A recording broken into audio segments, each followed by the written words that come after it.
Russia এমন এক বিস্ফোরক বার্তা দিয়েছে যা গোটা আন্তর্জাতিক রাজনীতিকে নাড়িয়ে দিয়েছে। রাশিয়ার বিদেশ মন্ত্রী সার্গেই ল্যাভরভ হঠাৎ এক পুরনো কিন্তু গুরুত্বপূর্ণ ইস্যু তুলে ধরেছেন। আরআইসি অর্থাৎ রাশিয়া ভারত চীন ত্রিকোণ, এটা কোনো সাধারণ বক্তব্য নয়। রাশিয়া প্রকাশ্যে বলেছে কেননা আবারও আরআইসি গঠন করা হোক, যেটা 2020 সালের পর থেকে প্রায় বন্ধ হয়ে গিয়েছিল। কিন্তু প্রশ্ন হলো, এটা কি আদৌ সম্ভব? যখন চীন পাকিস্তানকে পিএলএর মতো শক্তিশালী অস্ত্র দিচ্ছে, তখন ভারত ও চীন কি এক টেবিলে বসতে পারে? তাহলে কি রাশিয়ার এই পদক্ষেপ আসলে নেটোকে ঘিরে ধরার একটি কৌশল? আসুন বিস্তারিত আলোচনা করি। আসলে আরআইসি ছিল এক ধরনের কৌশলগত ডায়লগ প্ল্যাটফর্ম, যার প্রথম বৈঠক হয়েছিল সেন্ট পিটার্সবার্গে, যেখানে রাশিয়া, ভারত এবং চীনের রাষ্ট্রনেতারা একসঙ্গে এসেছিলেন। সেই বৈঠককেই আজও ব্রিক্সের ভিত্তি হিসাবে দেখা হয়। আজ ব্রিক্স যখন একটি শক্তিশালী গ্লোবাল ব্লক হয়ে উঠেছে, তার প্রধানত তিন স্তম্ভ হল ভারত, রাশিয়া এবং চীন। কিন্তু 2020 সালের গালওয়ান সংঘর্ষে সব কিছু পাল্টে যায়। ভারত ও চীনের সম্পর্ক এতটাই খারাপ হয়ে পড়ে যে এরপর আর কোনো উচ্চ পর্যায়ের আরআইসি বৈঠক আর হয়নি।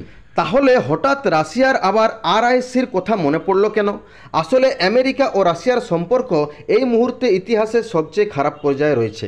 ইউক্রেন যুদ্ধ, নেটোর সম্প্রসারণ এবং এখন ডোনাল্ড ট্রাম্পের বিতর্কিত বক্তব্য পরিস্থিতিকে আরও জটিল করেছে। এই পরিস্থিতিতে রাশিয়ার লক্ষ্য হল এশিয়ার দুই বৃহৎ শক্তি ভারত ও চীনকে নিয়ে এক নতুন জোট তৈরি করা, যা নেটোর প্রভাবকে মোকাবিলা করতে পারে।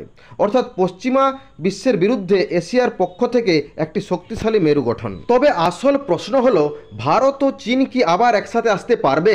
রাশিয়ার বিদেশমন্ত্রী ল্যাভরভ বলছেন ভারত চীন সম্পর্ক ধীরে ধীরে উন্নতির দিকে যাচ্ছে এবং পশ্চিমা শক্তিগুলি তাদের মধ্যে বিভাজন তৈরি করতে চায়। কিন্তু বাস্তবতা কি? 2025 সালে পাকিস্তান ভারতের ওপর যে মিসাইল হামলা করেছিল, সেই সমস্ত অস্ত্রই ছিল চীনা উৎপাদনের। PL-15 নামের একটি বিয়ন্ড ভিজুয়াল রেঞ্জ মিসাইল ব্যবহার করা হয়েছিল ভারতের বিরুদ্ধে, যদিও সেটা ব্যর্থ হয়। ভারতের কাছে এখন সেগুলোর স্ক্র্যাপ রয়েছে, যেগুলো জাপান, আমেরিকা এবং ফ্রান্স পর্যন্ত স্টাডি করতে চায়। তারা জানতে চায় চীনা প্রযুক্তির আসল শক্তি কতটা। চীনের উত্তরে বলা হয়েছে এটি ছিল এক্সপোর্ট ভার্সন, যা আমরা প্রতিরক্ষা প্রদর্শনীতে দেখিয়েছিলাম। তাহলে প্রশ্ন হলো, যে দেশ পাকিস্তানকে অস্ত্র দিচ্ছে ভারতের বিরুদ্ধে, ভারতের সঙ্গে সেই দেশ একসাথে কোনো গ্রুপে যোগ দিতে পারে? আরআইসি কি শুধুই নেটোকে ঘিরে ধরার একটি পদক্ষেপ? রাশিয়া এটা স্পষ্টভাবে বলেছে তারা চায় ভারত ও চীন একসঙ্গে আসুক, যাতে পশ্চিমাদের প্রভাবকে ব্যালেন্স করা যায়। এই বছর ইন্ডিয়ান ওশেনে একটি বিশাল নৌসেনা মহড়া হতে চলেছে, যেখানে ইউরোপীয় দেশ জার্মানি, ফ্রান্স, নেদারল্যান্ড এবং স্পেন অংশগ্রহণ করবে। রাশিয়ার ধারণা নেটো ধীরে ধীরে ইন্দো প্যাসিফিক অঞ্চলে নিজেদের প্রভাব বিস্তার করছে, আর এই কারণেই তারা চায় আরআইসি আবার সক্রিয় হোক এবং নতুন জোট তৈরি হোক নেটোর পাল্টা হিসাবে। রাশিয়ার জন্য এটা এক চমৎকার স্বপ্ন, কিন্তু বাস্তবতা হলো ভারত ও চীনের মধ্যে আস্থার অভাব প্রবল।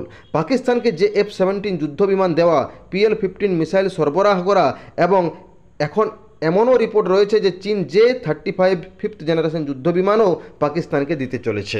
এই পরিস্থিতিতে আরআইসির পুনর্জন্ম কল্পনার বাইরে। যদি চীন সত্যিই আরআইসি পুনরায় সক্রিয় করতে চায়, তাহলে প্রথমে একটা জিনিস স্পষ্ট করতে হবে, পাকিস্তানকে সামরিক সাহায্য সম্পূর্ণ বন্ধ করতে হবে। তবে ভারত চীন একসাথে আসতে পারে, নইলে আরআইসি হোক বা ব্রিক্স হোক বা এসিও, কোনো প্ল্যাটফর্মেই তারা পূর্ণ শক্তি অর্জন করতে পারবে না।